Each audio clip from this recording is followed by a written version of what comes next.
ममता और भावेश अपनी मोहब्बत की आग में डूब चुके थे। आज पहली बार ममता बिना डरे सुरजीत से मोहब्बत करने में बिजी थी और वे आज इतनी ज़ोर ज़ोर से सिसकियां भर रही थी। सुरजीत भी उसे आज फूलों की तरह छू रहा था। उसके कटे हुए नस पर आया तो एकदम से पीछे हटा था। उसके पैरों में गिरकर उससे माफ़ी मांगने लगा और कहने लगा, ममता तुम मुझे माफ़ कर दो। ये सब ज़ख्म मेरी वजह से तुम्हें मिले हैं। मैं तो शायद तुम्हारे माफ़ी के लायक भी नहीं हूँ। मैं पूरा कोशिश करूँगा कि तुम्हारे सारे जख्म को भर सकूँ। मुझे तो याद भी नहीं, पर मैंने तुम्हारे साथ बहुत ज़्यादती की थी। उस रात तो मुझे बहुत घिन आती है। तुम तो एक देवी थी। मैंने उस देवी को तोड़ दिया था। पर मैं क्या करूँ ममता, मैं तुम्हारे बहन के प्यार में इस तरह दीवाना हो गया था कि मैं तुम्हें कुछ समझ ही नहीं रहा था। आज चलो दोबारा से सुहागरात मनाते हैं। तुम्हारी सुहागरात तो अधूरी रह गई। मैंने उस दिन देखा कि तुम बिल्कुल अनछुई लड़की थी। तुमने उस दिन बहुत ज़ोर से चीख मारा था। तुम्हें ब्लीडिंग भी हुई थी, लेकिन मैंने तुम्हारा कोई एहसास न किया। तुम्हें धोखेबाज लड़की समझ रहा था। मैं समझ रहा था कि तुम अपनी बहन से धोखा कर रही थी, पर मेरे दिमाग में तुम्हारी बहन के मरने का गम सवार था। ममता प्लीज़ मुझे माफ़ कर दो और मैं धीरे धीरे तुम्हारे सारे गम को भर दूंगा। सुरजीत बहुत ज़ोरों से रो रहा था। ममता बिल्कुल घबरा गई थी, क्योंकि वह नहीं चाहती थी कि सुरजीत अपने पिछले दिनों को फिर से याद करे। उसको बड़ी मुश्किल से उस गम से निकला था और आज फिर वह पिछले दिनों को याद करके बहुत पछता रहा था। अब सुनिए पूरी कहानी मेरी और सुरजीत की आप बीती। कुछ इस तरह शुरू हुई थी और बहुत ही दर्दनाक थी। चलिए लिए चलती हूँ विस्तार से उस कहानी की तरफ। आप ये क्या कह रहे हैं? छोड़िए मुझे, आपको शर्म नहीं आती? ये कैसी घटिया हरकतें कर रहे हैं मेरे साथ? छोड़िए मेरे ब्लाउज को। वह उसका हाथ थामता उसे खुद से पीछे करने लगी थी, वरना वह उसका ब्लाउज ही फाड़ देता। वह बहुत गुस्से वाला इंसान था। चलो उठो, बेटे को अभी मेरे सामने दूध पिलाओ। मैं नहीं जानता कुछ भी। सुरजीत के आंखों में गुस्से का खून देखकर ममता को उससे बहुत डर लगने लगा था और वह घबरा गई थी। वो पहले से ही उससे बहुत डरा करती थी। सुरजीत उससे कहने लगा, मेरे बच्चे को भूख लगी है, चलो जल्दी दूध पिला दो। वह उसे ऐसे देख रहा था कि पता नहीं वह उसके साथ क्या कर देगा। फिर ममता कहने लगी, तुम्हारा दिमाग तो ठीक है ना सुरजीत, मेरा ब्लाउज छोड़ दो। मैं उसको दूध कैसे पिला सकती हूँ? मैंने बच्चे को थोड़ी जन्म दिया है, जो मेरे छाती से दूध निकलेगा मैं कैसे दूध पिला सकती हूँ भावेश को? सुरजीत कहने लगा, तुम ऐसे कैसे मेरे बच्चे को दूध नहीं पिला सकती? जब अपनी बहन की जगह ले सकती हो, अपनी बहन की तरह सुहाग रात की सेज सजा सकती हो, तो माँ बनकर मेरे बच्चे को अपना बच्चा समझ सकती हो, तो फिर अपने छाती से दूध पिलाने में तुम्हें क्या समस्या है? चलो शाबाश, जल्दी करो, अपने ब्लाउज के बटन को खोलो। मैं लेकर आ रहा हूँ भावेश को। मेरे सामने ही उसे तुम अपना दूध पिलाओगी और देखता हूँ मैं कि वो अपनी भूख कैसे नहीं मिटाता। जान निकल गई थी ममता की ये बात सुनकर। वह तो पहले से ही इस शादी के खिलाफ थी, लेकिन उसने इतना बड़ा फैसला अपने बहन के बच्चे भावेश के लिए ले लिया था। उसके आंसू अभी तक सूखी ही नहीं थी और ममता के होश उड़कर रह गए थे। उसे सुरजीत की बातें समझ ही नहीं आ रही थी कि वो ये बातें कैसे सुरजीत से करे। अभी तो वह ठीक से अपनी शादीशुदा रिश्ते को समझ नहीं पाई थी। इस रिश्ते को जो अचानक उस पर थोप दिया गया था, वह स्वीकार नहीं कर पा रही थी और उस पर सुरजीत की कड़वी बातें, उफ, वह कुछ ही देर में भावेश को भी उठा लाया था। ममता ने अभी तो उसे डब्बे का दूध पिलाकर सुलाया ही था और खुद भी भावेश के कमरे में ही लेट गई थी। वह दिल ही दिल में यही सोच रही थी, कपड़े बदलकर वो यहीं भावेश के साथ ही सो जाए, क्योंकि उस बच्चे की वजह से ही तो उसने सुरजीत से शादी की, ताकि वो अपने बहन के बच्चे को संभाल सके। सुरजीत के साथ रिश्ता निभाने के लिए तो नहीं की थी ना, मगर उसे उस टाइम ये खबर कहाँ थी? जैसे ही वह उसे सुलाकर आएगी तो वह फिर जागकर रोना शुरू हो जाएगा। सुरजीत से उसे बहुत डर लगा था शुरू से ही, तब से जब उसकी बड़ी बहन विमला का पति था। गुस्से का बहुत तेज था शुरू से ही, इसलिए बात करते उससे ममता बड़ा घबराती थी और अब एक अजीब तरह की सिचुएशन में फंस चुकी थी। अब क्या करे उसे कुछ समझ नहीं आ रहा था। सुरजीत भावेश को कमरे में ले आया। वह बिलक बिलक कर रो रहा था और उसने लाकर ममता की गोद में बिठा दिया। कहने लगा, मेरे सामने ही मेरे बच्चे को दूध पिलाओगी? चलो उठो, अपने ब्लाउज के बटन खोलो। कैसे तुमने मेरे बच्चे को भूखा सुला दिया? उसकी बात सुनकर उसका रंग उड़कर रह गया था। वह ममता को कहने लगा, अब तुम अपने आप उतारोगी या फिर मैं उतारूं? ये कहकर उसके लहंगे का ब्लाउज का आगे से बटन खोलना शुरू कर दिया था। वह कहने लगी, ये क्या कर रहे हैं आप? क्या आप पागल हो गए हो? आप ये कैसी घटिया हरकतें कर रहे हैं मेरे साथ? आप में शर्म नाम की कोई चीज़ नहीं। प्लीज़ छूना बंद करिए मुझे। ये क्या बार बार आप मुझे टच कर रहे हैं? मुझे तो कुछ समझ ही नहीं आ रहा था कि वो कैसे उसे अपने से दूर रखे। अब तो चोली के सामने का बटन भी खोल चुका था। अंदर से उसका पहना हुआ बरा दिखाई देने लगा था। भावेश को ममता ने बेड पर लिटा दिया। वह बहुत ज़ोरों से रोने लगा था। सुरजीत वह अपना आप छुड़ाने की कोशिश कर रही थी।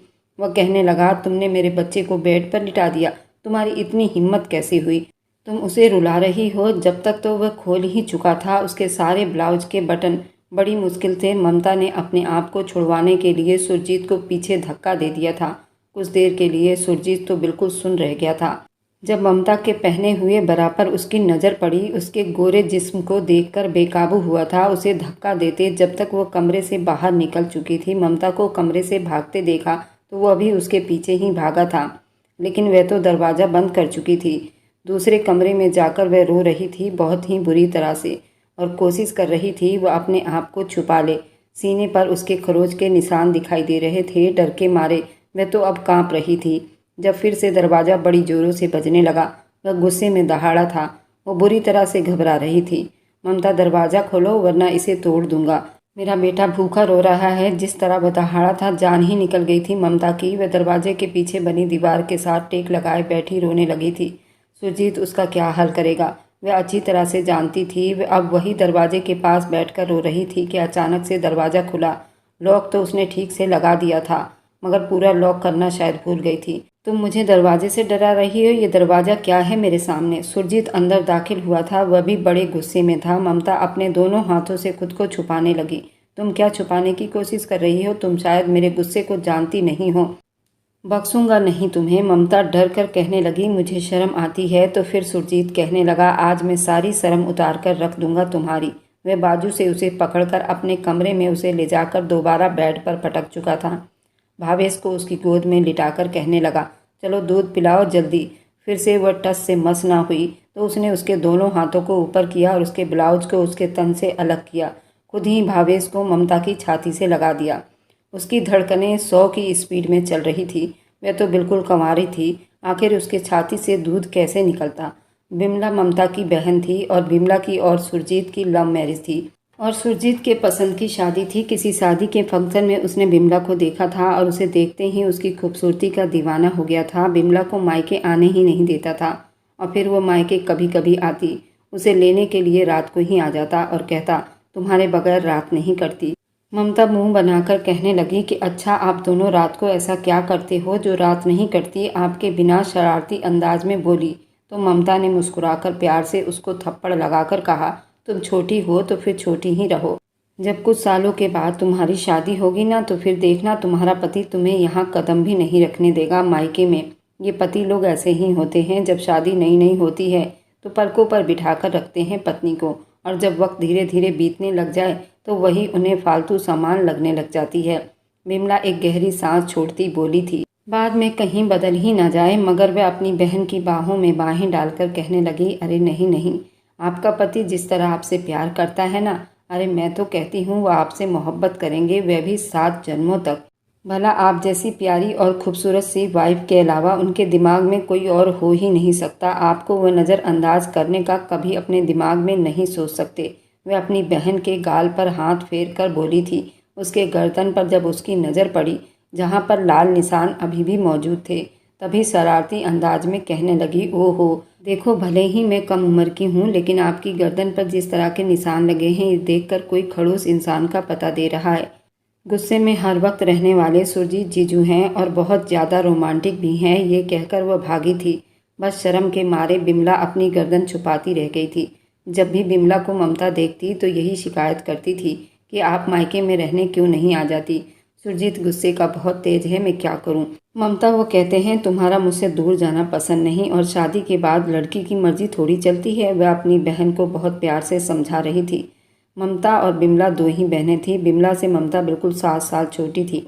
एक बार तो ममता बहुत जिद करने लगी, आप यहीं रुक जाइए, रात को मैं बात करती हूँ सुरजीत जीजू से। बिमला कहने लगी, वह गुस्से का बहुत तेज है, तुम्हें अच्छे से पता है ना। जब मैं यहाँ आती हूँ तो उनका मूड खराब हो जाता है। डर के मारे मेरा हाथ पांव फूल जाता है, कहीं उनके खाने पीने में या उनकी सेवा में कोई कमी ना हो जाए। और मैं मम्मी के साथ मिलकर कितने चीज़ों की तैयारी करती हूँ। तुम जानती हो ना, ये ना हो कि बात करो तुम उनसे और उन्हें गुस्सा आ जाए। गुस्सा तो हमेशा उनके नाक पर ही होता है। फिलहाल ममता का दिल बुझ सा गया था और बहुत अटैच थी अपनी बहन के साथ, लेकिन उसकी बहन तो जैसे शादी के बाद उसको मिलनी ही नहीं थी। वह भी महीने बाद आती थी और बस ऐसे आती, झट से पूरा दिन यूं ही गुजर जाता, बातों बातों में पता ही नहीं चलता। रात जैसे ही होती उसके जीजा उसकी बहन को ले जाते। एक बार बिमला का फ़ोन आया और उसने अपनी माँ शकुंतला देवी को ये खबर सुनाई थी कि वो प्रेग्नेंट है। ये सुनकर शकुंतला देवी बहुत खुश हुई थी। वह कहने लगी, मम्मी यूँ तो घर में हर काम नौकरानी करती है, लेकिन रात रुकने के लिए कोई नौकरानी भी तैयार नहीं हो रही। आप ममता से कह दीजिए, अब वैसे भी उसकी कॉलेज की छुट्टियां हैं, कुछ दिन मेरे पास आकर रह लेगी। माँ ने ममता को विमला के घर भेज दिया। एक बार उसकी अलमारी ठीक कर रही थी तो उसके कपड़े देखकर कहने लगी, दीदी आपका ये वाला ड्रेस बहुत खूबसूरत है और बहुत आरामदायक है, क्या मैं इसे पहन सकती हूँ? विमला कहने लगी, हाँ अगर तुम्हें पसंद है तो पहन लो। कहने लगी, सच्ची में पहन लूँ? आपको कोई एतराज़ तो नहीं होगी? कहने लगी, नहीं मुझे भला क्यों एतराज़ होगा। ममता ने अपनी बहन बिमला का एक बहुत खूबसूरत कढ़ाई वाला सूट पहन लिया था। बिमला कहने लगी, ममता तुम्हारे जीजा आने वाले हैं, ऐसा करो ताज़ी रोटियां बना दो, वे गरम गरम रोटी पसंद करते हैं। मुझे तो डॉक्टर ने बेड रेस्ट का बता रखा है, मेरी जान नर्क में डाल दी है, वरना ये छोटे मोटे काम मैं खुद कर लेती। ममता कहने लगी, कोई बात नहीं मैं बना लेती हूँ। वे रोटी बना रही थी और सुरजीत खुद ही दरवाज़ा खोलकर घर के अंदर दाखिल हुआ था। जैसे ही आंगन में दाखिल हुआ, सामने किचन था। ममता उसके तरफ पीठ थी, कपड़े उसने बिमला के पहन रखे थे, इसलिए धीरे धीरे चलता हुआ सुरजीत किचन में चला आया और पीछे से ही ममता को अपनी बाहों में भर लिया। उसकी गर्दन पर हल्का सा दांत गड़ाता ममता की तो जैसे जान ही निकल गई थी। वह कहने लगी, ये क्या कर रहे हैं? वह ममता की आवाज़ सुनकर बुरी तरह से पीछे हुआ था। जब ममता ने पलटकर देखा तो वह अपनी जगह से बिल्कुल शर्मिंदा होकर रह गया था। कहने लगा, तुम यहाँ क्या कर रही हो और तुमने बिमला के कपड़े क्यों पहन रखे हैं? उसे बहुत ही गुस्सा आया था। कहने लगा, आज के बाद अगर तुमने मेरी पत्नी के कपड़े पहने तो बिल्कुल अच्छा नहीं होगा, बदतमीज लड़की। ममता बुरी तरह से डर गई थी। उसके बाद से तो ममता को सुरजीत से बहुत डर लगता था। वह जल्दी ही वापस अपने घर चली गई थी और जब भी सुरजीत आता तो डरकर अपने कमरे में बंद हो जाती थी। उसने बिमला से भी कभी कुछ नहीं कहा था, न कुछ बताया था, लेकिन किस्मत को शायद कुछ और ही स्वीकार था। जब बिमला की डिलीवरी हुई तो बड़े ऑपरेशन से हुई थी और ऑपरेशन के बीच लेडी डॉक्टर ने उसके पेट में रुई रखी रहने दी और उसका ऑपरेशन कर दिया। जब बिमला ने बेटे को जन्म दिया, 2 दिन के बाद घर गई तो उसको हल्का हल्का अपने ऑपरेशन में दर्द महसूस हुआ था, लेकिन वक्त के साथ साथ वह दर्द बढ़ने लगा। कभी कभी इतना दर्द हो जाता वह तड़पने लग जाती। सुरजीत उसे जल्दी हॉस्पिटल लेकर गया, लेकिन उस लेडी डॉक्टर ने जैसे ही उसका अल्ट्रासाउंड किया था तो उसने अपनी गलती का एहसास किया, लेकिन वह ये नहीं बताना चाहती थी कि गलती उसकी है। इसलिए उसे मामूली सा दर्द का इंजेक्शन लगा दिया और घर वापस भेजा और दर्द की कुछ दवाइयाँ दे दी। 1.5 महीने के बाद उसका इन्फेक्शन इस तरह बढ़ गया, दर्द के मारे जान से ही हाथ धो बैठी थी। सुरजीत को तो अपने कानों पर विश्वास न हुआ था जब डॉक्टर ने ये बताया कि आपकी पत्नी मर चुकी है। वह कहने लगा, आप क्या कह रही हैं? आपका दिमाग तो ठीक है ना, वह कैसे मर सकती है? उसको सिर्फ थोड़ा सा दर्द था। कई बार लेडी डॉक्टर ने उसे दर्द की दवाई दी थी, वह ठीक हो जाती थी।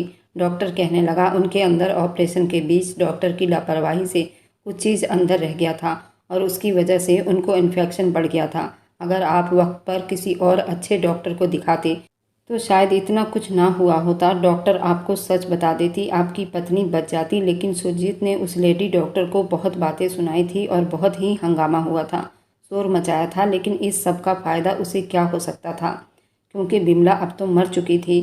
वह फूट फूट कर रोया था, किसी छोटे बच्चे की तरह रोया था। उसका बेटा नानी के गोद में रो रहा था। कभी शकुंतला देवी उसे बहलाने की कोशिश करती, कभी ममता छोटे से भावेश को गोद में लेकर चुप करवाने की कोशिश करती। वह खुद भी इतनी बड़ी नहीं थी, बस उसने अभी 12वीं के पेपर दिए थे, लेकिन भावेश तो चुप ही नहीं हो रहा था, रोए जा रहा था। कुछ दिन तो सुरजीत को भी कोई होश नहीं था और वह भी अपने घर नहीं गया था।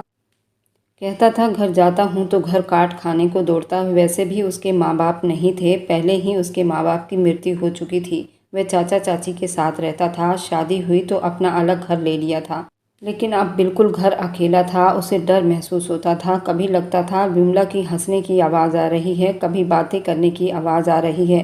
और विमला कहते हुए कमरे का दरवाज़ा खोलकर देखने लगता हूँ। जब वह सुरजीत को कहीं भी नज़र नहीं आती तो वह रोने लगता था। फिलहाल 1 महीना बीत गया था।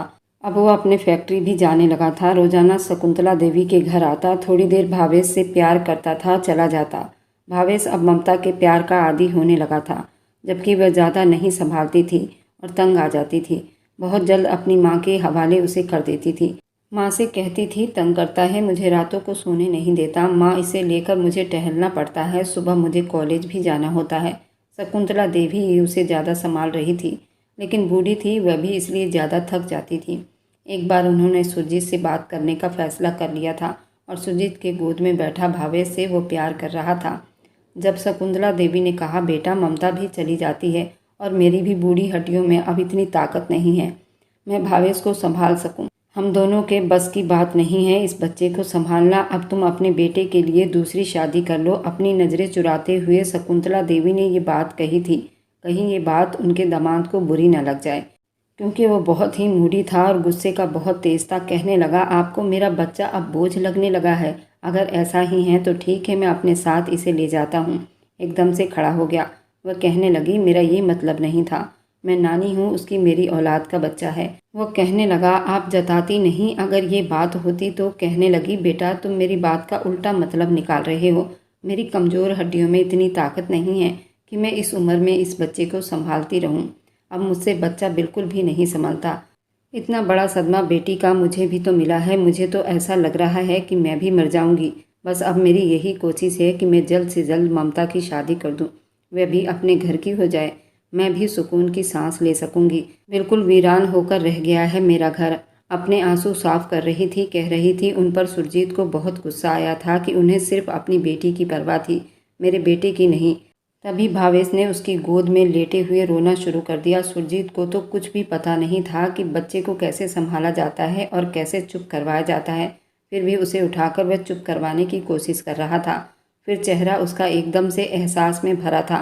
मम्मी जी देखिए, ये क्यों रो रहा है इतना, प्लीज़ इसे चुप करवा दो, इसे क्या हो गया है। बिल्कुल बिमला भी इसी तरह रो रही थी जब वो मरने वाली थी। देखिए, कहीं इसे भी तो कुछ नहीं होने वाला। खिसियानी होकर वह एकदम से सब कुछ बोलते जा रहा था। उसकी ये बातें सुनकर तो शकुंतला देवी एकदम से हड़बड़ा गई थी। कमरे से तभी ममता बाहर निकलकर आ रही थी। वह कहने लगी, सुरजीत जीजू, आप ये क्या कह रहे हैं, कैसी बातें कर रहे हैं। ये इसलिए रो रहा है क्योंकि इसे बहुत भूख लगी हुई है।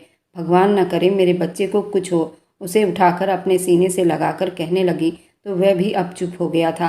तभी शकुंतला देवी कहने लगी, डब्बे का दूध पीता नहीं, इसलिए वह रोता रहता है, क्योंकि इसे डब्बे वाले दूध में इसे माँ का सुकून नहीं मिल रहा। लेकिन उसके अलावा और कोई चारा भी तो नहीं है। धीरे धीरे सब कुछ ठीक हो जाएगा। अपने बच्चे के साथ ममता को देखकर वह कुछ सोचने लगा था। आपको शादी की फिक्र है ना ममता की, और मुझे अपने बेटे की फिक्र है। आप ऐसा करें, ममता की शादी मुझसे करवा दें और आपका बोझ भी कम हो जाएगा और एक माँ भी मिल जाएगी मेरे बेटे को। वैसे भी सुरजीत के पास अच्छा खासा घर था और बहुत अच्छा कमाता भी था। अब तो उसकी बात सुनकर शकुंतला देवी सोच में पड़ गई थी। अच्छा ठीक है, मैं तुम्हें कुछ दिनों में सोचकर बताती हूँ।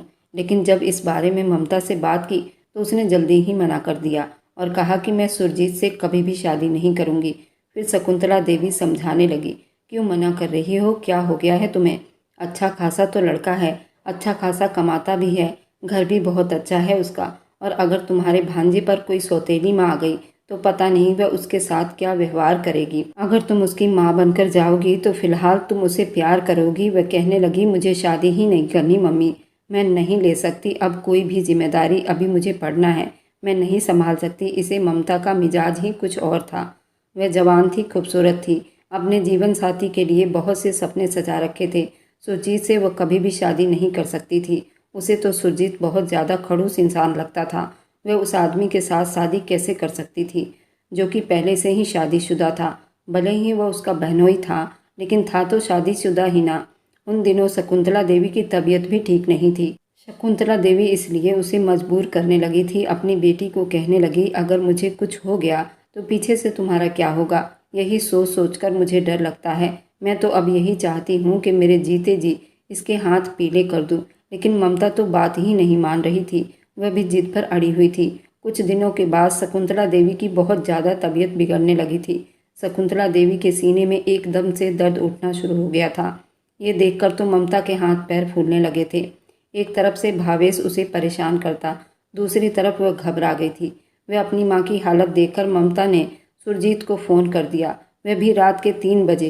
प्लीज़ आप जल्दी से घर आ जाइए, मम्मी की तबीयत बहुत बिगड़ चुकी है। वह भी गाड़ी ड्राइव करते जल्दी आ गया था। शकुंतला देवी को हार्ट अटैक हुआ था, उन्हें वे अस्पताल ले गए थे। अब तो डॉक्टर कह चुके थे ना ही उनका इलाज हो सकता है और ना ही उनकी बचने की ज़्यादा चांस है। इसलिए ममता ने शकुंतला देवी के मजबूर करने पर उसने सुरजीत से शादी कर ली थी, लेकिन वह अपने घर पर ही थी। पर 2 दिन के बाद ही शकुंतला देवी की मृत्यु हो गई थी। शकुंतला देवी दोहरे सदमे में पड़ गई थी। लेकिन जैसे ही शकुंतला देवी को चिता पर लिटाया गया था, सुरजीत उससे कहने लगा, भावेश रो रहा है, तुम मेरे घर चलो। और सुरजीत के घर पहुंची थी। उसे लगा था कि सुरजीत उसका एहसास करेगा, लेकिन सुरजीत उससे कहने लगा, कमरे में एक लहंगा पड़ा है, वह तुम्हारी बहन का है, उसे पहनकर तैयार हो जाओ। ये सुनकर तो ममता हैरान हुई थी। उसकी माँ को मरे हुए बस अभी कुछ ही दिन हुए थे, बहन को मरे हुए 1 महीना बीता था कि सुरजीत उसे कह रहा था वह दुल्हन बनकर तैयार हो जाए। कहने लगी, सुरजीत जीजू आप क्या कह रहे हैं? तो वह दांत पीसते हुए कहने लगा, मैं तुम्हारा जीजू नहीं, तुम्हारी नीयत मुझ पर पहले से खराब थी, तभी तुमने उस दिन बिमला के कपड़े पहने थे। तुम्हें शौक था ना बिमला की जगह पर आने का, उसके कपड़े पहनने का, उसकी तरह बनने का, तो आज अपना ये शौक पूरा करो, जाकर उसका कपड़ा पहनकर तैयार हो जाओ। वो बेहद गुस्से में लग रहा था। अगर वह तैयार ना होती तो न जाने वो क्या कर बैठता। ममता बुरी तरह से डर गई थी, जल्दी से कमरे में चली गई और दुल्हन के कपड़े को पहनकर तैयार हो गई। बस हल्का फुल्का मेकअप किया था। वह भी रोते हुए, उसे समझ नहीं आ रहा था क्या करे और क्या ना करे, क्योंकि उसे इतनी समझदारी नहीं थी। दुल्हन बनकर बैठी थी, उसे अपने भांजे की रोने की आवाज़ आने लगी थी। वह किचन में जल्दी आ गई, उसका दूध तैयार किया और भावेश के कमरे में आ गई। दूध पिलाकर वहीं उसके बराबर में लेट गई थी। जब रात के किसी पहर सुरजीत ने उसे बाजू से पकड़कर बुरी तरह से हिलाया था, फिर उसे अपने कमरे में ले गया था। कहने लगा, बताओ मुझे, कहीं तुमने तो मेरी पत्नी को नहीं मारा था?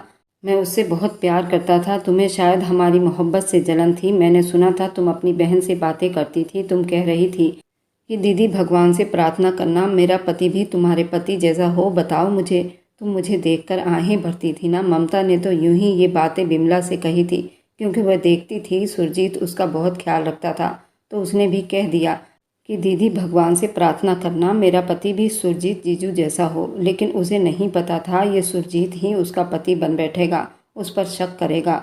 फिर कहने लगा, मेरी पत्नी बनने का बहुत शौक है ना? अब मेरी पत्नी बनने के साथ साथ मेरे बेटे की माँ भी बनोगी, बिल्कुल वैसे ही जैसे बिमला थी। तुम उसे अपना दूध पिलाओगी और मेरे सामने ही पिलाओगी। ये सुनकर ममता का दिमाग ही घूम कर रह गया था। कहने लगी, मैं कंवारी हूँ, मैं कैसे भावेश को दूध पिला सकती हूँ? आप कैसी बातें कर रहे हैं मुझसे? प्लीज़ मुझसे इस तरह की बातें ना करें, मुझे बहुत बुरी लगती है। वह कहने लगा, क्यों ना करूँ? जब तुम अपनी बहन की जगह बैठ सकती हो, उसके कपड़े पहनकर दुल्हन बन सकती हो, तो मेरे बच्चे की माँ भी बन सकती हो। मेरा बच्चा भूखा नहीं रहेगा, वह तुमसे अपनी भूख मिटाएगा। ये बोलकर वह उसके ब्लाउज के बटन को खोलने लगा, लेकिन तभी ममता अपने आप छुड़वाकर भाग गई थी।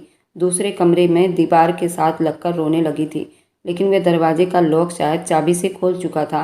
जैसे ही अंदर आया तो ममता के होश उड़कर रह गए थे। कहने लगा, तुम्हारी सारी शर्म मैं आज ही ख़त्म कर दूंगा। उसे बाजू से पकड़कर अपने कमरे में ले गया, उसे बेड पर धक्का दे दिया। भावेश अभी भी रो रहा था। कहने लगा, खुद से दूध पिलाओगी या मैं तुम्हारा ब्लाउज उतारकर अपने बच्चे के मुंह तुम्हारी छाती को लगा दूं? वह बेचारी बुरी तरह से कांप रही थी। उसने जल्दी से भावेश को अपने सीने से लगा लिया, लेकिन वह बहुत शर्म महसूस कर रही थी। बेड पर रखा चादर उसने खुद पर ओढ़ लिया था। वह बुरी तरह से घबरा रही थी। वह अजीब सी हालत में पड़ी हुई थी, लेकिन मुंह से कुछ नहीं बोल सकती थी। अपनी आंखें बंद कर चुकी थी, आंखों से आंसू बह रहे थे। जब उसने देखा कि सुरजीत की आंखें बिल्कुल लाल हो रही है, शायद उसने ड्रिंक कर रखी थी। ममता की तो जान ही निकल गई थी। कहने लगा, जल्दी उसकी भूख मिटाओ, फिर तुम्हारी सुहाग रात भी तो रंगीन बनाता हूँ। उसके बाद तुम मेरी भूख मिटाओगी। जब तक मैं नशे में ना डूब जाऊँ तुम्हारी जान ही नहीं छोड़ूंगा। बहुत शौक है ना तुम्हें मेरी पत्नी की जगह लेने की? अब भूख तो मुझे बर्दाश्त करो मुझे, बल्कि वह तो मेरी मोहब्बत थी, लेकिन तुम तो उसकी उतरन पहनने वाली मेरी जिद पूरा करने का सामान बनोगी। विमला से तो मैं मोहब्बत से पेश आता था, क्योंकि वो मेरी मोहब्बत थी, लेकिन तुम सिर्फ मेरे जिस्म की भूख मिटाने का सामान बनोगी, मेरी प्यास को बुझाओगी। भावेश सो चुका था। बड़ी धीरे से सुरजीत ने ममता की गोद से भावेश को पकड़ा और उसको झूले में लिटा दिया। अब वह खुद को छुपाने की कोशिश कर रही थी जब एकदम से सुरजीत ने झटके से उसका चादर पीछे किया था और शराब के नशे में उस पर गिरा था और उसको बुरी तरह से अपने नीचे किया था। ममता की आत्मा तक हिलकर रह गई थी। उसके तन के कपड़ों को उतारने की कोशिश कर रहा था। वे बार बार प्लीज़ प्लीज़ छोड़ो, प्लीज़ मुझे छोड़ो, इस तरह से बोले जा रही थी। वह जैसे शराब के नशे में पागल हो चुका था। उसके जिस्म पर अपना जुनून उतार रहा था। वह बहुत ज़्यादा नशा किया हुआ था। करवट बदलकर वह सो चुका था। ममता की सिसकियाँ पूरे कमरे में गूंज रही थी। उसे बहुत गुस्सा आ रहा था सुरजीत पर। वह बहुत रो रही थी। वह बहुत गलत सोच रहा था उसके बारे में। विमला की जगह लेने के बारे में तो उसने कभी सोचा भी नहीं था। उसे नींद न जाने कब आई थी। सुबह उसने बड़ी मुश्किल से भावेश के रोने पर सूजी हुई आंखें खोली थी। वह अभी तक सिसकियां ले रही थी। कमरे से बाहर भावेश को ले गई थी क्योंकि कमरे में सुरजीत नशे में बेहोश पड़ा था। भावेश को भूख लगी थी। वो भावेश के लिए दूध बनाने किचन में आ गई थी। आकर फिर रोने लगी। फिर बेड पर उसे लिटाकर सुला दिया और बहन के कपड़े अलमारी से निकाले और नहाकर रोते हुए पहनी थी। फिर कमरे से बाहर आ गई। आंगन में बैठकर फिर से रोने लगी। इस दुनिया में तो उसका कोई भी नहीं था। उसकी माँ थी, अब वो भी उसे छोड़कर चली गई थी और ना ही कोई ऐसा आदमी था जिसके साथ वो अपने दिल की बातें करती। उसकी एक बहन थी, वह भी तो इस दुनिया से छोड़कर चली गई थी। उसके साथ तो अब माँ का साथ भी नहीं था। पता नहीं उसके साथ अब सुरजीत कभी ठीक हो पाएगा या नहीं, या फिर अपनी जुनून का नशा हमेशा उसे बनाएगा। उसे अभी तक नाश्ता तक नहीं किया था। वहीं सोफे पर बैठे बैठे सो चुकी थी। जब उसकी आंख खुली थी तो बाहर डोर बेल बज रही थी। वह जैसे ही उठकर दरवाज़ा खोलने के लिए बाहर गई तो बाहर नौकरानी खड़ी थी। उसे देखकर कहने लगी, आप यहाँ पर क्या कर रही हैं? ममता नौकरानी से कहने लगी, हाँ अब मैं उनकी पत्नी हूँ और 2 दिन पहले ही मेरी शादी मेरी बहनोई से हुई। मैं इस घर में अपने भांजे को पालने के लिए आई हूँ और तुम क्यों इतने सवाल पूछ रही हो? जाकर अपना काम करो। वह थोड़ा सा जवाब देती ममता अपने कमरे में जा चुकी थी। फिर नौकरानी अपना काम करने लगी। चुपचाप नाश्ता किया। नौकरानी को भी नाश्ता दिया। नौकरानी घर की पूरी सफाई करके जा चुकी थी। अब भावेश भी उठ चुका था। उसने भावेश को उठाकर कमरे से बाहर आई थी। सुरजीत की आंखें दोपहर के 2 बजे खुली थी। बिना सटके अपने आप को बेड पर देखा तो कुछ ज़्यादा ही हैरान हुआ था। उसे रात वाला किस्सा कुछ भी याद नहीं रहा, लेकिन कांच की टूटी हुई चूड़ियाँ जब बेड पर देखी तो उसे सब कुछ याद आने लगा। उसने ममता के साथ शराब के नशे में जो कुछ भी किया था वह सब याद आने लगा। ये सोचकर उसे अपने आप पर बहुत अफसोस हुआ था। वह बहुत गुस्से में रात में था। जब से विमला की मृत्यु हुई थी तब से ही उसे ये दौरा पड़ रहा था। वह हर चीज़ इधर उधर उठाकर फेंकता था। उसे इतना गुस्सा आता था, लेकिन उसका जुनून जैसे ही ख़त्म होता तो वह बिल्कुल नॉर्मल हो जाता था। अब वह नॉर्मल हो चुका था। जैसे ही वह उठकर कमरे से बाहर आया, ममता उसे देखकर एकदम से डर गई थी। जैसे ही वह उसके पास आकर बैठा तो वह डर कर उससे काँप कर रह गई थी। वह जल्दी से सोफे से उठ गई थी। सुरजीत की आंखें अभी भी लाल हो रही थी। उसकी आंखें अभी भी नशे में हो रही थी। वे अंदर ही अंदर बहुत रोने लगी थी। उससे कुछ दूर होकर कहने लगी, प्लीज़ मेरे साथ कुछ मत कीजिए। मैंने आपके साथ कोई भी धोखा नहीं किया और ना ही मैं दीदी की जगह ले सकती हूँ। मैं सच कह रही हूँ, मैं कभी भी बुरी नज़र नहीं रखती थी आप पर। जो इल्ज़ाम मुझ पर रात को लगा रहे थे वह अब बिना उसके पूछे ही वह सब कुछ उससे बता रही थी। फिर सुरजीत उसके पास जाता, प्लीज़ मुझसे डरो मत, मेरी बात सुनो। सुरजीत भी अब रात वाले किस्से को लेकर बहुत शर्मिंदा हो रहा था। रात को जो कुछ भी हुआ मैं होश में नहीं था, मुझे माफ़ कर दो। अब उसका व्यवहार बदला हुआ था। उसे क्या कहना चाहिए ममता को कुछ भी समझ में नहीं आ रहा था। फिलहाल सुरजीत कमरे से चला गया। बिना नाश्ता किए तैयार होकर अपनी फैक्ट्री के लिए चला गया। जब रात को वापस आया तो भावेश को गोद में उठाकर प्यार करने लगा। फिर उसे कमरे में ले जाकर दरवाजे से विमला की तस्वीर निकालकर भावेश को दिखाने लगा था। यही है तुम्हारी मम्मा, तुमसे प्यार करती थी, मुझसे भी बहुत प्यार करती थी और तुम्हारी मम्मा से भी बहुत प्यार करती थी, लेकिन देखो वह हम दोनों को छोड़कर चली गई। विमला की बातें याद करके सुरजीत की आंखों से आंसू बहने लगे। डरते डरते ममता कमरे में आई थी। कहने लगी, क्या आपका खाना गर्म कर दूँ? वह कहने लगा, तुम खा लो, मुझे भूख नहीं है। तो फिर वह चली गई थी। दरवाज़ा बंद करके चुपचाप खाना खाकर दूसरे कमरे में जाकर बैठ गई। फिर अपनी उंगलियां चटकाने लगी। उसे अब कहाँ सोना है, उसे कुछ भी समझ नहीं आ रहा था। कमरे का दरवाज़ा कुछ ही देर बाद खुला था। भावेश को गोद में उठाए सुरजीत कमरे में दाखिल हुआ था। फिर ममता की गोद में चुपचाप भावेश को लिटाता कहने लगा, यहीं पर तुम सो सकती हो। अगर तुम चाहो तो मेरी तरफ से तुम्हें अब कोई तकलीफ ना पहुँचे। मैं कोशिश करूँगा। ये कहकर वह जा चुका था। ममता ने सुकून का सांस लिया था, लेकिन उसे नहीं पता था सुरजीत को ये जुनून कुछ दिन के बाद फिर से सवार हो जाएगा। घर पर आया तो उसे लगा जैसे बिमला किचन में काम कर रही है। क्योंकि ममता के अपने कपड़े तो नहीं थे यहाँ पर, इसलिए वो बार बार बिमला के कपड़े पहनती थी। बिमला और ममता का सेम साइज़ था, इसलिए उसने बिमला के ही सूट पहन रखा था। जो सूट उसने पहना था वह सुरजीत ने बड़ी मोहब्बत से बिमला को दिलवाया था। इसलिए वह किचन में आ गया। कहने लगा, बिमला तुम वापस आ गई। सुरजीत फिर से वह अपने पहले रूप में आ चुका था। वह ममता की तरफ बढ़ने लगा, लेकिन जब पलटकर ममता ने उसकी तरफ देखा तो वह गुस्से में आग बबूला हुआ था। कहने लगा, फिर से तुमने मेरी पत्नी के कपड़े पहने हैं?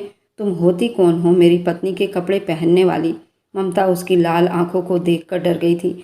जल्दी से रोटी उसने डब्बे में रखी, किचन से बाहर जाने लगी, लेकिन वह उसका बाजू पकड़ चुका था। उसके कपड़े उसने 1 मिनट में फाड़ कर रख दिए। कहने लगा, तुमने किससे पूछकर मेरी पत्नी के कपड़े पहने थे? सामने सेल्फ पर पड़ी तेज धार वाली छुरी रखी थी। वह सलाद काटकर अभी फ्री हुई थी, फिर रोटियां बना रही थी। वह छुरी अब सुरजीत के हाथ में थी। वह छुरी उसने अपने हाथों में पकड़ ली है और ममता के गले के नीचे छुरी की नोक बढ़ा दी। वह कहने लगी, आप ये क्या कर रहे हैं? मुझे चोट लग जाएगी। कहने लगा, तुम्हारी हिम्मत कैसी हुई मेरी पत्नी के कपड़े पहनने की? तुम क्या चाहती हो, मैं तुम्हें उसकी जगह दे दूं? नहीं, मैं तुम्हें सिर्फ परेशानी दूंगा। ये कहकर उसने ममता के दिल की जगह पर छुरी रख दी। जैसे ही वो बिलखने लगी तो उसका गला अपने दूसरे हाथ से पकड़ लिया। कहने लगा, अगर तुमने मुझे लिखने न दिया तो मैं तुम्हारा गला घोंट कर रख दूंगा, तुम्हें मार डालूंगा। उसके गुस्से को देखकर यही लग रहा था कि वह सच में ममता को जान से ही मार डालेगा। छुरी की तेज धार नोक से वह उसके दिल की जगह पर बिमला लिख चुका था और फिर अपने होठ पर बिमला का नाम लेता। वह उसे बहुत दुख दे रहा था। ममता रोए जा रही थी, लेकिन वह जुनून में आ चुका था। उसे गोद में भरता अपने कमरे में ले गया। भावेश अपने झूले में बाहर आंगन में रो रहा था, लेकिन सुरजीत को परवाह तक नहीं थी। वह उस वक्त ममता पर अपना जुनून निछावर कर रहा था। कई जगह जिस पर उसके दांतों के निशान थे, वह रो रही थी। बच्चा भी रो रहा था। भगवान के लिए मुझे छोड़ दो। लेकिन पता नहीं उसे क्या हुआ था। उसे न अपने बच्चे की रोने की परवाह थी और न ही किसी और चीज़ की। वह बस अपने जुनून को तसल्ली पहुंचा रहा था। लेकिन जैसे ही उसका जुनून खत्म हुआ तब उसे होश आया। भावेश रोकर बेहाल हो चुका था। ममता ने उसे खुद से पीछे किया। वह खुद भी पीछे हट गया था। वह भागती दौड़ती हुई कमरे से बाहर आ गई थी। पूरा बदन दर्द से फट रहा था। उसे समझ नहीं आ रही थी उसके जिस्म के किस हिस्से पर उसे सबसे ज़्यादा दर्द हो रहा है। वह भागकर दूसरे कमरे में जाकर कुंडी लगाना चाहती थी, लेकिन भावेश को रोता देखकर उसे उस मासूम पर भी तरस आया था जिस तरह सुरजीत की हालत थी, और वह गुस्से में था। बच्चे को रोता देखकर जल्दी से सोचने लगी, न जाने सुरजीत कहीं बच्ची के साथ न कुछ कर बैठे। यही सोचकर भावेश की तरफ बढ़ी, अपने सीने से लगा लिया और वह रोए जा रहा था। उसे पकड़कर दूसरे कमरे में जा चुकी थी। दरवाज़ा बंद करके कुंडी लगा दिया ताकि सुरजीत को वो अपने गोद में ले सके। भावेश चुप ही नहीं हो रहा था। रोते रोते भूखा ही सो गया था। उसने वॉशरूम में जाकर शावर खोला था। रोती रही और अपने जिस्म से उस आदमी का घिनौना गुस्से वाला जुनून का निशान मिटाने की कोशिश करती रही। उसे तो खून से वैसे ही बहुत डर लगता था।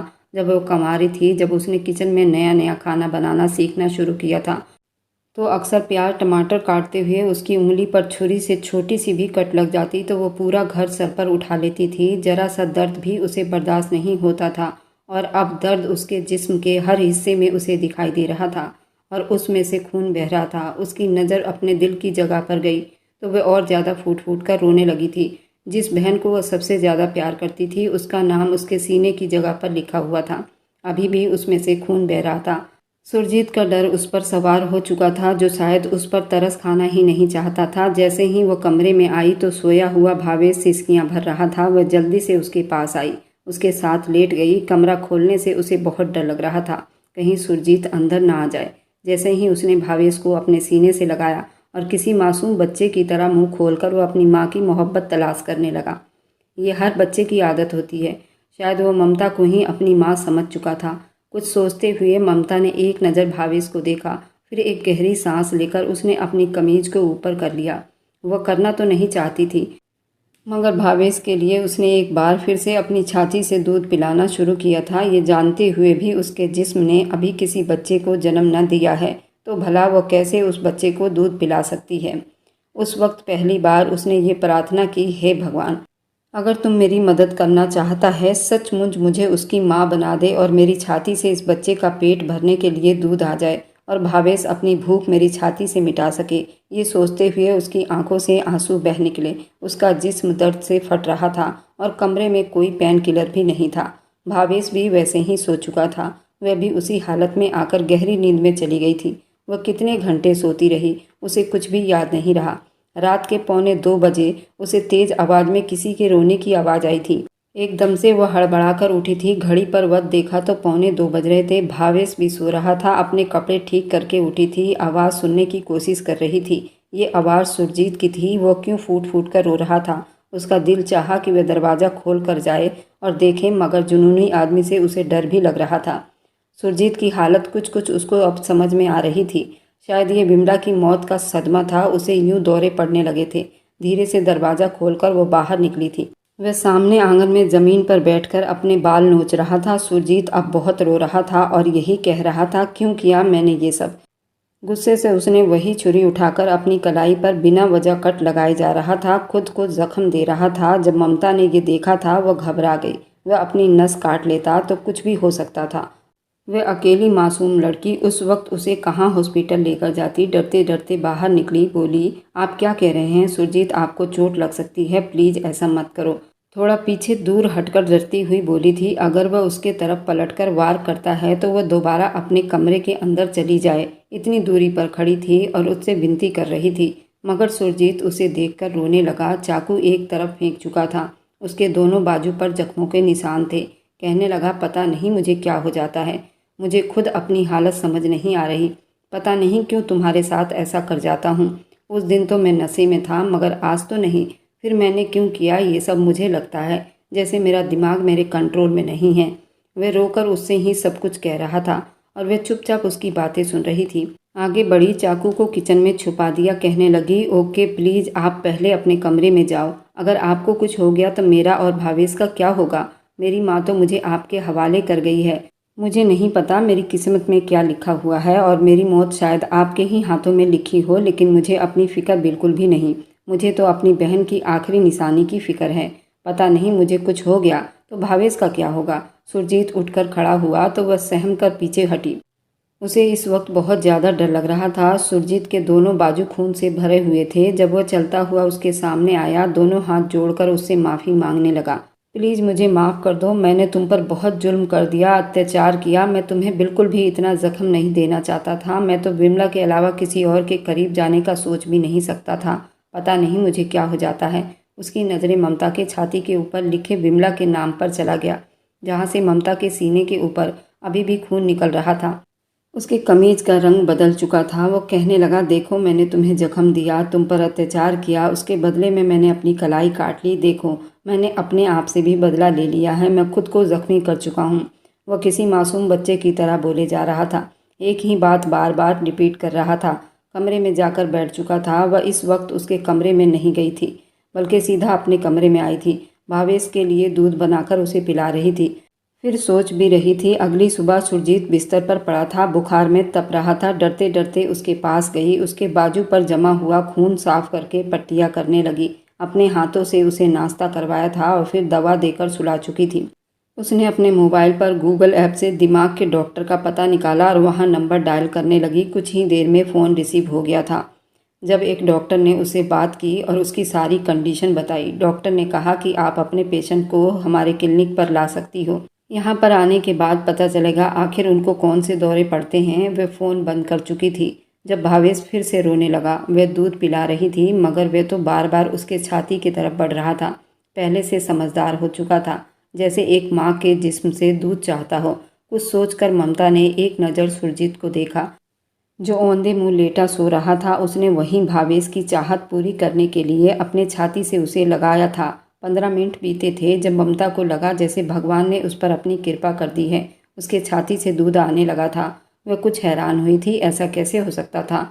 वे हड़बड़ाकर अपने आप को देखने लगी। सचमुच उसके जिस्म से बच्चे के लिए दूध आने लगा था। भावेश चुप ही नहीं हो रहा था। वह गला फाड़कर रोने लगा। उसके रोने की आवाज़ पर सुरजीत उठ चुका था।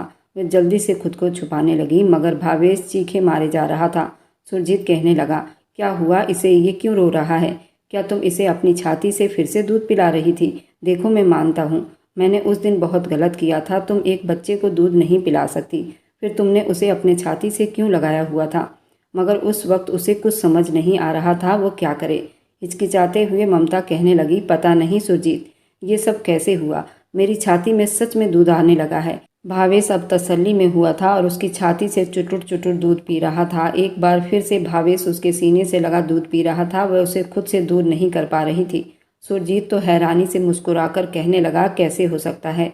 कहीं तुमने दवाई तो नहीं ली इसकी, जिससे तुम अपने बच्चे को दूध पिला सको? वह कहने लगी, नहीं, मैं घर से बाहर कहीं जाती ही नहीं जो दवाई लेकर आऊँगी। फिर सुरजीत कहने लगा, ये दूध कहीं मेरे बच्चे की सेहत को ख़राब ना कर दे। कहीं कुछ हो गया तो मैं क्या करूँगा? मैं अपने बच्चे को नहीं खोना चाहता। वह उसे ज़बरदस्ती खुद से दूर करने लगी। उसी वक्त उसे सुरजीत डॉक्टर के पास ले गया। ममता जिस तरह डरी हुई थी, उसकी ये डर देखकर डॉक्टर भी परेशान हो गए थे। वह हिचकिचाते हुए डॉक्टर से कहने लगी, मैं अभी माँ नहीं बनी हूँ और ये बच्चा मेरी बहन का है, लेकिन मेरी छाती से दूध आने लगा है। इसकी आदत के हिसाब से मैं अपनी छाती इसे पिलाती थी ताकि इसे तसल्ली हो सके। डॉक्टर भी ये सुनकर हैरान हुआ था। ममता कहने लगी, और ये मुझे अपनी माँ समझकर मेरी छाती से दूध पीता है और आराम से सो जाता है, और अब ये 3 महीने का हो चुका है। इसे अपने छाती से दूध पिलाने लगी हूँ। ये सुनकर पहले तो उसके कुछ टेस्ट डॉक्टर ने किए थे, और फिर टेस्ट जब बिल्कुल क्लियर हुआ तो मुस्कुराकर कहने लगी, ममता, आपको फ़िक्र करने की कोई ज़रूरत नहीं।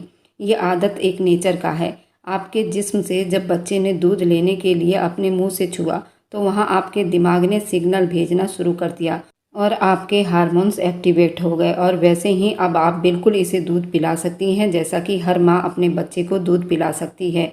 इसे कोई समस्या नहीं होगी। सुरजीत तो इतना हैरान हुआ था, उसे कुछ समझ नहीं आ रहा था। वहीं दूसरी तरफ ममता बहुत खुश हो गई थी।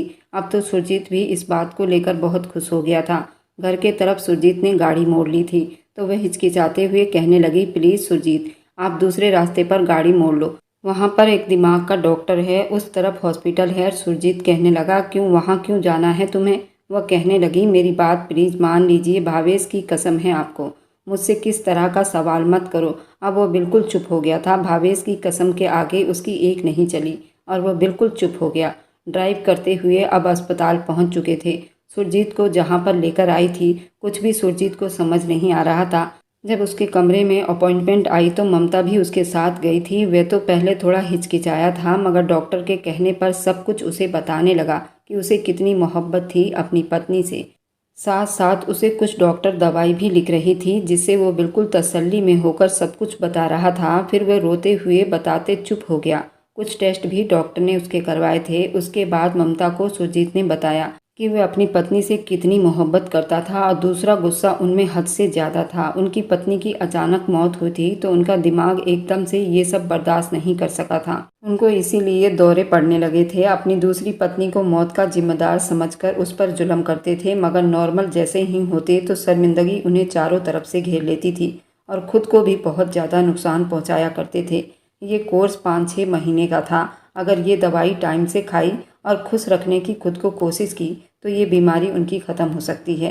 वह चुप से ये सब कुछ सुन रहा था। बाहर निकल आया। उसके बाद दोबारा ऐसा कोई अटैक सुरजीत को नहीं आया था। नियमित तरीके से दवाई ले रहा था और ममता हर रात खुद दवाई देती। वह जानती थी अगर ये एक दिन भी दवाई नहीं खाया तो उस पर कुछ भी हो सकता है।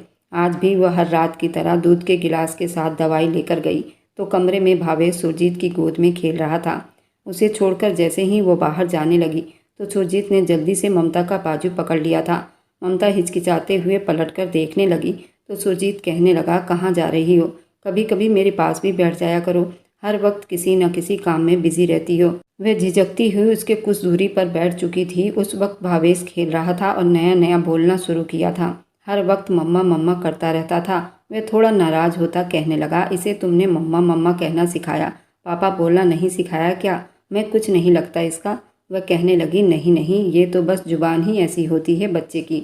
वे आवाज़ ऐसे ही निकालते हैं जैसे माँ बुला रहे हों। उसको कुछ भी नहीं सिखाया मैंने सच में। अभी भी उससे डरकर सहम गई और जल्दी से वह अपनी सफाई देने लगी थी। सुरजीत अंदर ही अंदर शर्मिंदा था। बस वह किसी तरह अपना रिश्ता उसके साथ ठीक करना चाहता था, दोस्ताना व्यवहार रखना चाहता था। कितनी ही देर वह बातें करते रहे। जब भावेश को भूख महसूस हुई तो ममता की गोद की तरफ बढ़ने लगा। एक तरफ उसने सुरजीत का हाथ पकड़ा हुआ था, दूसरी तरफ ममता की तरफ बढ़ रहा था। ममता उसे उठाकर दूसरे कमरे में जाने लगी ताकि उसे दूध पिला सके, मगर वह तो वहीं सुरजीत का हाथ पकड़ चुका था। वो यही चाहता था कि बस एक तरफ सुरजीत का हाथ पकड़े रखे और उधर उसकी माँ उसे दूध पिलाए। वह शर्म से लाल हो रही थी। ममता कहने लगी, बेटा चलो दूसरे रूम में जाकर दूध पिलाऊंगी आपको मैं। मगर वह तो और ज़्यादा रोने लगा था। सुरजीत कहने लगा, क्या हो गया बच्चे को, क्यों डरा रही हो? मेरे बेटे को यहीं बैठकर दूध पिला दो। मैं तुम्हें और तुम्हारे बच्चे को नहीं देख रहा। उसने अपना फ़ोन निकाल लिया और भावेश का हाथ भी पकड़े हुए था। जब कुछ हिचकिचाते हुए ममता ने उसे वहीं पर बैठकर दूध पिलाना शुरू कर दिया था। सुरजीत देखना तो नहीं चाहता था, मगर फिर भी शायद वह उसकी इच्छा थी। वह उसकी पत्नी भी थी। बेधड़क उसकी नज़रें ममता के जिस्म के तरफ उठने लगी थी और वह उसे देखने लगा। उसके अंदर के जज्बात एक बार फिर उबाल मारने लगे थे। उसे दूध पिलाकर वह उठने लगी तो उसे पकड़कर अपने पास किया था।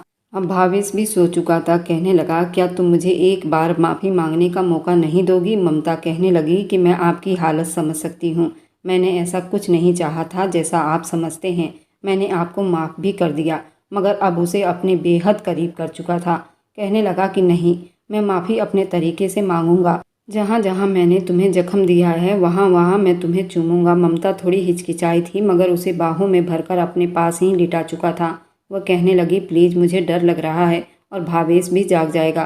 वह कहने लगा कि इतना बड़ा है, वह एक तरफ सो रहा है, नहीं जागेगा। वैसे भी हमने शोर थोड़ी करना है, वह जागेगा। उस पर अपनी मोहब्बत लुटाने लगा था। अब उस पर पूरी तरह हावी हुआ था। फिर बड़े प्यार से उसे अपने प्यार से नहला रहा था। इससे पहले कि उस पर जुनून और सवार होता, पहली बार इस तरह मोहब्बत भरे प्यार उस पर लुटा रहा था। और ममता भी जैसे पिघलती जा रही थी। अभी इसके पास आया ही था, उसकी गर्दन पर अपने होंठ रखता, उसके सुर्ख निशान देखते ही जब एकदम से कहने लगा, बिमला तुम जानती हो मुझे हमेशा तुम्हारी गर्दन पर अपना होंठ रखना बेहद पसंद था। मैं तो तुम्हारी इसी खूबसूरती का दीवाना हो जाता था। ममता के दिल में धीरे धीरे सुरजीत के लिए एक नरम प्यार बनने लगा था। मगर आज वो प्यार के पल में जब वो खुद अपनी रजामंदी से अपने आप सुरजीत को सौंपने लगी थी। मगर बिमला का नाम सुनकर ममता का दिल जैसे मुट्ठी में बंद हुआ था। वह अपनी आंखें खोलकर सुरजीत को देखने लगी। हिचकिचाते हुए सुरजीत ने भी जल्दी से कहा, नहीं, मैं बस तुम्हारा ही नाम लेना चाहता था। मगर तब तक ममता उसे खुद से दूर करके वह दूसरे कमरे में जा चुकी थी। कमरे का दरवाज़ा बंद करके बेआवाज़ रोने लगी थी। घर में बिल्कुल चुप्पी थी और उसकी सिसकियाँ उस वक्त पूरे कमरे से बाहर आ रही थी। सुरजीत भी थोड़ा सा शर्मिंदा हुआ था। आखिर को वह भी एक लड़की थी, भले ही उसकी बहन थी, मगर यूं प्यार के पलों में विमला का नाम खुद ब खुद उसके होंठ पर आया था। वह कमरे में वापस चला आया, क्योंकि अब ममता को और ज़्यादा कुछ कहने का कोई फ़ायदा नहीं होता। कमरे में दीवारों पर जगह जगह विमला और उसकी तस्वीर लगी हुई थी, जो आज से 6 महीने पहले उसे छोड़कर जा चुकी थी। लेकिन उसकी यादें हमेशा उसके दिल में रहने वाली थी। लेकिन जो उसे छोड़कर जा चुका था, उसके लिए वह अपना आज खराब नहीं करना चाहता था। इस वक्त उस लड़की को और ज़्यादा दर्द नहीं देना चाहता था। जब तक विमला की तस्वीर उसके सामने रहती, वह यूं ही जुनूनी ही होता रहता। एक गहरी सांस छोड़कर उसने एक नज़र उन तस्वीरों को देखा और फिर उन सब तस्वीरों को उठाकर उसने स्टोर रूम में रख दिया।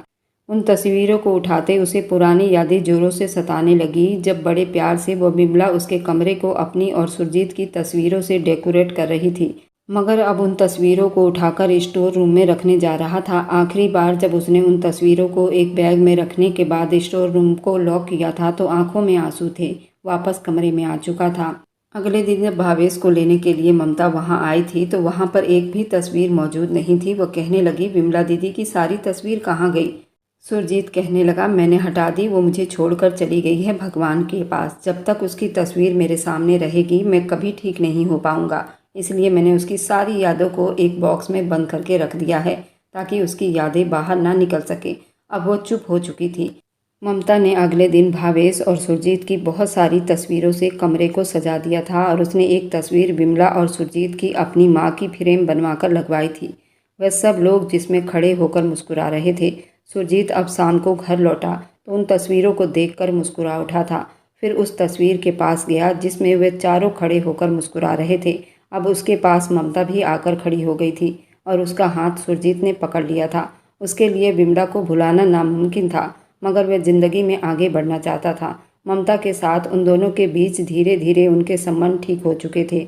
जब भी सुरजीत घर लौटता तो भावेश पापा पापा कहता उसकी तरफ दौड़ लगाता। उसके लिए ममता खाना बनाकर उसके सामने शरारतें करती। ममता और भावेश की शरारत की नोक झोंक देखकर सुरजीत बहुत ज़्यादा हंसता था। उस कमरे में मौजूद अभी भी भावेश अपने झूले में गहरी नींद में सो रहा था।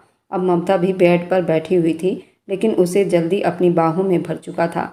वह उस वक्त नाइट सूट में थी, जबकि सुरजीत ने बस एक ट्राउज़र पहन रखा था। उसके सीने पर वह उंगलियां फेरती हुई मुस्कुराकर कहने लगी, सुरजीत कल हमारा बेटा भावेश 6 साल का हो जाएगा। वक्त कितना जल्दी बीत गया ना। हाँ ममता, क्या से क्या हो गया पलक झपकते ही। लेकिन एक बात मैं सोच रहा हूँ। वो बात क्या है सुरजीत? वह कहने लगा, कब तक सुरजीत अकेला खेलते रहेगा इस घर में? इसके साथ एक छोटा भाई भी तो आना चाहिए जो पूरे घर में उधम मचा के रख सके और उसके साथ खेले और तुम्हारी नाक में और ज़्यादा दम कर सके। ये सुनकर चेहरा लाल करती ममता कहने लगी, नहीं आप तो चले जाते हैं, मुझे तो बस मेरा एक भावेश ही काफ़ी है। और फिर मैं कैसे संभाल पाऊंगी 2 बच्चों को? ना बाबा, ये सब मुझसे नहीं होगा। वह जल्दी उसके सीने पर सर टिकाकर बोली थी। फिर उसे अपने सीने से लगाकर सुरजीत कहने लगा कि पगली, मुझे अब भावेश के साथ एक बेटी भी चाहिए, तो बस चाहिए वो मेरी गोद में मुझे अगले साल तक चाहिए। तो हमें आज से ही उसके लिए तैयारी कर देनी चाहिए। और तुम्हें पता है कितनी मेहनत लगती है इसके लिए, तुम जानती हो? ममता ये सुनकर उसे घूर कर देखने लगी, कहने लगी, अच्छा आपकी बातों का मुझे पहले ही पता था कि मुझ पर ज़्यादा ही रोमांस लुटा रहे हो। उसे बाहों में भरकर उसे बेहद अपने पास कर चुका था। वे दबी दबी बातें करने लगी। कमरे में फिर हंसने की आवाज़, फिर सिसकियों की आवाज़ गूंजने लगी थी। अंधेरे में कमरा डूब चुका था और ये रात उन दोनों के नाम हो चुकी थी। अगर आपको ये वीडियो पसंद आई है तो मेरे चैनल को लाइक और सब्सक्राइब करते जाएं।